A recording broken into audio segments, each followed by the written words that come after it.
అందరికీ నమస్కారం అండి. తెలంగాణ రాష్ట్ర ప్రభుత్వ ఉద్యోగుల 2023 జూలై నుంచి రావాల్సినటువంటి కొత్త పిఆర్సీ ఫిట్మెంట్ ఫట్టౌ డిఏలు డౌటే అని చెప్పేసి ఉద్యోగుల్లో వ్యతిరేకత అయితే మొదలైందండి. సో ఈ వీడియోలో వీటన్నిటి గురించి పూర్తి వివరాలు అయితే తెలుసుకుందాం. ముందుగా వీడియోని సపోర్ట్ చేసే వారందరూ కూడా వీడియోని ఒక లైక్ చేసి మీ తోటి ఉద్యోగ మిత్రులకు వీడియోని అయితే షేర్ చేయండి. తెలంగాణ రాష్ట్ర ప్రభుత్వ ఉద్యోగులకి సంబంధించి పిఆర్సీ ఫట్టౌ డిఏలు డౌటే, ఉద్యోగుల ఆశలపై సర్కార్ నీళ్లు అని చెప్పేసి ఇంపార్టెంట్ ఆర్టికల్ అయితే రావడం జరిగింది. సీఎం వ్యాఖ్యలపై ఉద్యోగులు ఫైర్ అయితే అయ్యారండి. మెరుగైన ఫిట్మెంట్పై అనుమానాలు అయితే ఏర్పడ్డాయి. రిటైర్మెంట్ బెనిఫిట్లు బిల్లులతో పాటుగా డిఏలు పిఆర్సీ కోసం కోర్టుకు వెళ్లాల్సిన పరిస్థితి అయితే వచ్చింది. సో తెలంగాణలో తప్ప దేశంలో ఏ రాష్ట్రంలో కూడా 5 డిఏలు పెండింగ్లో లేవు. కేవలం 3 రాష్ట్రాలు మాత్రమే ఉద్యోగులకు డిఏలు బకాయి పడ్డాయి. కేంద్ర ప్రభుత్వం ప్రతి 6 నెలలకి ఒకసారి టెన్షన్గా డిఏలు విడుదల చేస్తున్నది. కానీ మన దగ్గర 5 డిఏలు పెండింగ్లో ఉన్నాయి. జూలై వస్తే ఉద్యోగులకు 6 డిఏ బాకీ పడినట్లే. ఇక పిఆర్సీ గురించి ఊసేలేదు. 2023 జూలై 1 నుంచి కొత్త పిఆర్సీ అమలు చేయాల్సి ఉంది.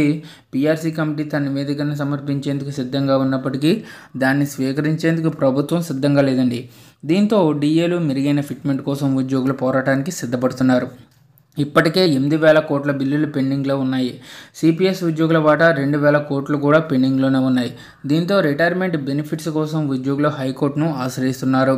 సో రేపు డిఏలు పిఆర్సీల కోసం కోర్టుకు వెళ్లాల్సిన రోజులు వస్తాయేమోనని ఉద్యోగ సంఘాల నేతలు వ్యాఖ్యానించారంటే పరిస్థితి ఎంత తీవ్రంగా ఉందో అర్థం చేసుకోవచ్చు.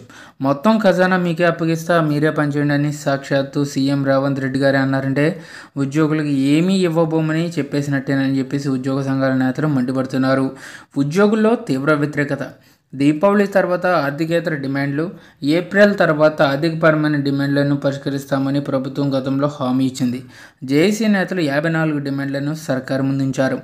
వీటిలో ఆర్థికేతర సమస్యలు 33, ఆర్థికపరమైనవి 21 ఉన్నాయి.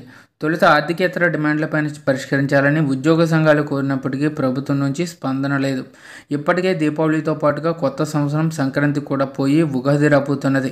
కానీ ఉద్యోగ సంఘాల డిమాండ్లలో ఇప్పటి వరకు ఒక్కటి కూడా పరిష్కారం కాలేదు. ఆర్థికేతర డిమాండ్లపైన ప్రభుత్వం పరిష్కరించలేకపోయింది. ఆర్థికేతర డిమాండ్లను కూడా పరిష్కరించలేకపోతే ఎట్లా అని చెప్పేసి ఉద్యోగ సంఘాల నేతలు ప్రశ్నిస్తున్నారు. ఇక ఉద్యోగుల సమస్యలను విన్నవించేందుకు వెళ్లిన తమను మంత్రులు, ఐఏఎస్ అధికారులు అవమానించినట్లు ఆరోపిస్తున్నారు. ఈ అవమానాలతో పాటు డిమాండ్ల పరిష్కారంలో సర్కార్ వ్యవహరిస్తున్న తీరుపై తీవ్రంగా రగిలిపోతున్నారు.